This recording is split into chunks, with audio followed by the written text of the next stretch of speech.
Bismillahirrahmanirrahim. Assalamualaikum dan salam sejahtera. Selamat datang ke channel Cikgu Duan. Bagi yang pertama kali masuk ke channel Cikgu, jangan lupa like, share dan subscribe dan tekan butang loceng di bawah supaya anda tak rugi, tak terlepas apa-apa video daripada Cikgu selepas ini. So, untuk video kali ini last untuk bab 5 subtopik 5.5 minyak sawit. Okey, kita pergi kepada struktur buah kelapa sawit. Bahagian sabut. Ni bahagian sabut. Ni bukan buah kelapa, ni kelapa sawit. Ni sabut. Okey, ataupun dikenali sebagai mesokarp yang mengandungi minyak sawit yang paling banyak. So antara tiga ni, yang ni yang paling banyak menghasilkan minyak. Bahagian sabut. Jangan duk imagine sabut buah kelapa pula, jangan. Ni kelapa sawit kecil je. Ni. Okey, tu yang pertama, mesokarp. Yang kedua, bahagian isi rong. Okey, isi rong ni, isi dia dalam ni mengandungi minyak isi rong sawit juga, tapi yang ni yang paling berkualiti. So sabut ni menghasilkan minyak yang banyak dah. Tapi isi rong pun ada minyak tapi yang paling berkualiti. Itu beza dia.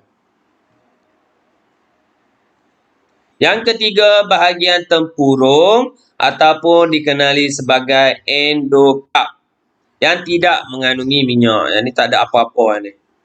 Tempurung keras macam tu je. Okey. So itu adalah 3 bahagian dalam buah kelapa sawit. Urutan proses pengekstrakan minyak sawit secara industri. Okey, kita tengok. Yang pertama, tandan buah kelapa sawit melalui proses pensterilan. Ingat? Yang pertama steri dulu. Buah kelapa sawit bersama tandannya disteril dalam steam yang bertekanan tinggi pada suhu yang tinggi. Haba daripada steam tadi membunuh mikroorganisma, bakteria, fungi, fungi yang boleh merosakkan buah kelapa sawit. Steam juga melembutkan sabut pada buah kelapa sawit dan memudahkan buah kelapa sawit ditanggalkan daripada tandannya. Itu yang pertama, ingat. Pensterilan ni bunuh mikroorganisma. Yang kedua, proses penanggalan. Okey, buah kelapa sawit dileraikan daripada tandan di dalam mesin penanggal. Ingat, pensterilan, penanggalan. Yang ketiga, pencernaan. Buah kelapa sawit dipanaskan semula pada suhu yang tinggi dan dikacau dengan batang pemutar untuk menghasilkan sabut dengan tempurungnya. Okey, sabut dan tempurung yang mengandungi isi rong kemudiannya diproses secara berasingan. So, selepas 3 proses ni, dia pecah 2. Ada yang sabut belah ni, yang ni pula tempurung. Okey, kita tengok. So, apa yang jadi? Dia pecah 2, yang ni sabut, yang ni isi rong. Sabut dikenali sebagai PO atau apa ni? Palm oil, minyak sawit, PO. Sabut diperah dengan penekan hidrolik atau skru untuk mengeluarkan PO. Ditekan dengan penekan hidrolik untuk keluar PO, minyak. Isi rong pula, tempurung yang mengandungi isi rong dikukus pada tekanan tinggi, kemudian isi rong diasingkan, isi rong dikering dan PKO di dalamnya diekstrak dengan penekan hidrolik atau skru. Tu beza dia. Ni untuk sabut. Seterusnya melalui proses penurasan. Getian sabut diasingkan daripada PO melalui penurasan tapis lah. Last sekali, penulinan. Steam dialirkan melalui PO untuk menghilangkan bau dan menyingkirkan asid yang menyebabkan PO, palm oil, menjadi masam. PO disalurkan melalui karbon yang diaktifkan untuk melunturkan warnanya. Last sekali, terhasillah palm oil yang tulen. Manakala isi rong tadi melalui proses penurasan, dia tak ada penulinan dah. Okey, dia tak ada dia skip untuk proses penulinan, dia terus dapat PKO, palm kernel oil, minyak isi rong sawit. Nah, yang ni yang tadi apa dia? Yang berkualiti tinggi. So, calon-calon SPM kena ingatlah step by step. Yang tadi pensterilan, ingat, penanggalan, lepas tu pencernaan. Selepas tiga-tiga proses ni dia pecah dua. Okey. Satu sabut, satu isi rong. Sabut mengalami proses penurasan, last sekali penulinan. Isi rong lepas ekstrak penurasan dah jadi PKO. Tolong ingat. Minyak sawit. Komponen dalam minyak sawit ada dua, iaitu gliserol dan asid lemak. Ada dua, gliserol dan asid lemak. Minyak sawit terdiri daripada dua, gliserol dan asid lemak. Minyak sawit terdiri daripada asid lemak tepu, iaitu asid palmitik dan asid stearik, serta asid lemak tak tepu seperti asid olik dan asid linolik. So, dalam asid lemak ni pula dia ada dua. Tepu, tak tepu. Dia dua-dua ada. Okay. Komposisi minyak sawit. Okey, kita tengok. Contoh, ni ada dalam buku teks kamu. Tak perlu hafal lah yang ni. Just untuk pengetahuan kamu je. Okey, nisbah.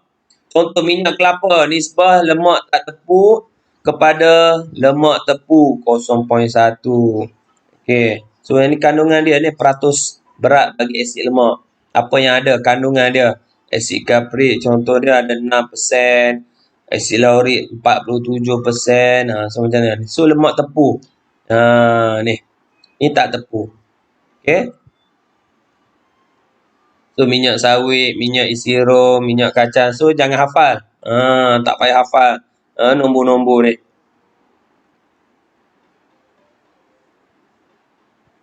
Sifat kimia bagi minyak sawit. Okey, so ada tiga proses. Orang kata tiga untuk kita tahu. Itu adalah minyak sawit. Tindakan dia apa? Yang pertama, pengoksidaan. Apabila dia bercampur dengan oksigen, okey, bergabung dengan oksigen dalam udara ataupun daripada bahan tindak balas. Itu nama dia pengoksidaan. Bergabung dengan oksigen. Pengoksidaan minyak sawit menghasilkan, bila dia gabung dengan oksigen ni, dia terdedah dengan oksigen, apa yang jadi? Menghasilkan radikal bebas dan sebatian yang berbahaya kepada kesihatan manusia. Yang tu tak mau. Okey. So jangan lepas orang kata tak guna minyak ke apa, jangan terdedah, jangan expose, kena tutup. Bubuh dalam bekas bertutup. Okay. Sebab apa takut ni? Radikal bebas. So, radikal bebas ni boleh menyebabkan pelbagai penyakit ni. Kanser dan sebagainya.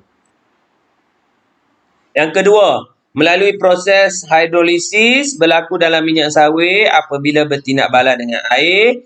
Tindak balas minyak sawit dengan air menghasilkan gliserol dan asid lemak. Untuk menghasilkan gliserol dan asid lemak tadi, kita tambah air saja.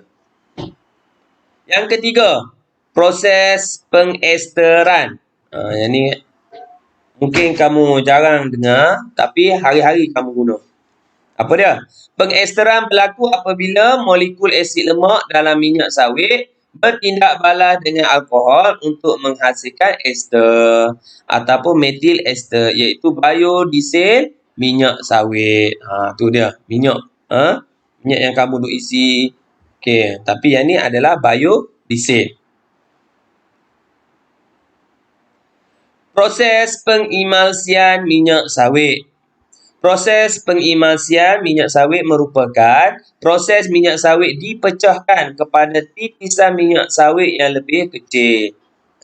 Okey, nak jadi kecil-kecil lagi. Hal ini meningkatkan jumlah luas permukaan minyak. Kandungan nutrisi dalam minyak sawit. Lemak. Minyak sawit merupakan minyak yang seimbang dengan jumlah lemak tepu dan lemak tak tepu. Dia balance. Vitamin. Apa ada dalam minyak sawit ni? Lemak. Yang kedua, vitamin. Bagus apa? Kaya dengan vitamin E dengan A.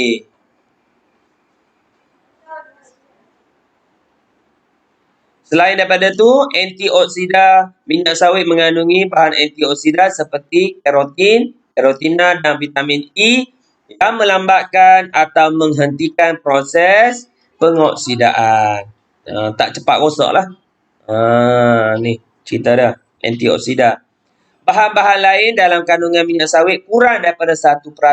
Antara bahan lain yang terkandung adalah strol, fosfatida, tritofenit dan alkohol alifatik.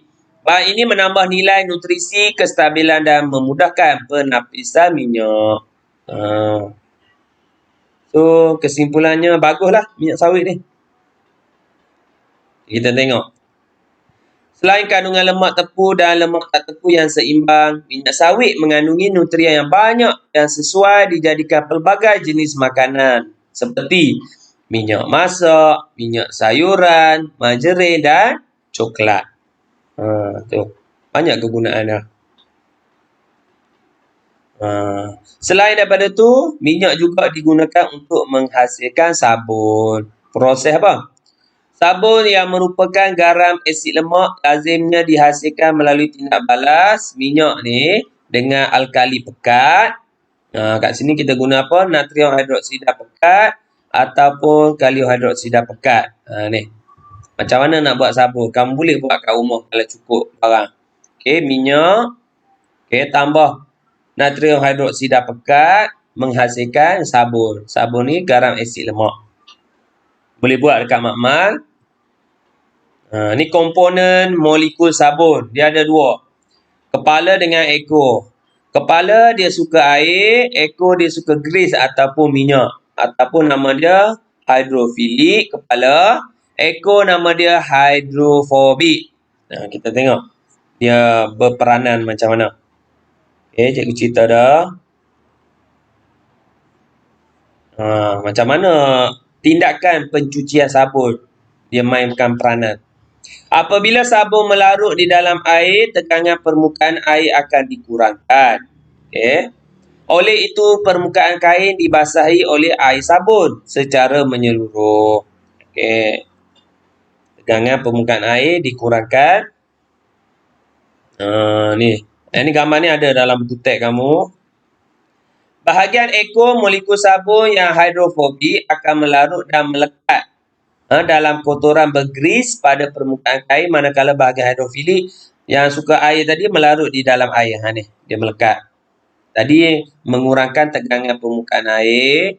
Yang kedua, struktur molekul sabun melekat, yang di mana kepala di luar, ekor dia masuk dalam ke kotoran ni, grease ataupun minyak ni. Ingat gambar ni, kamu boleh cerita. Okay. Yang ketiga, last sekali apa yang jadi? Lepas tu kita gosok-gosok terus akan menanggalkan kotoran bergris daripada permukaan kain untuk jadi titisan gris yang dikelilingi oleh molekul sabun dan terampai di dalam air sabun. So kita gosok tak sampailah putih balik. Yang hitam tadi, yang minyak pun dah keluar. Nampak? So kita bilas dia dengan air, hilanglah kotoran.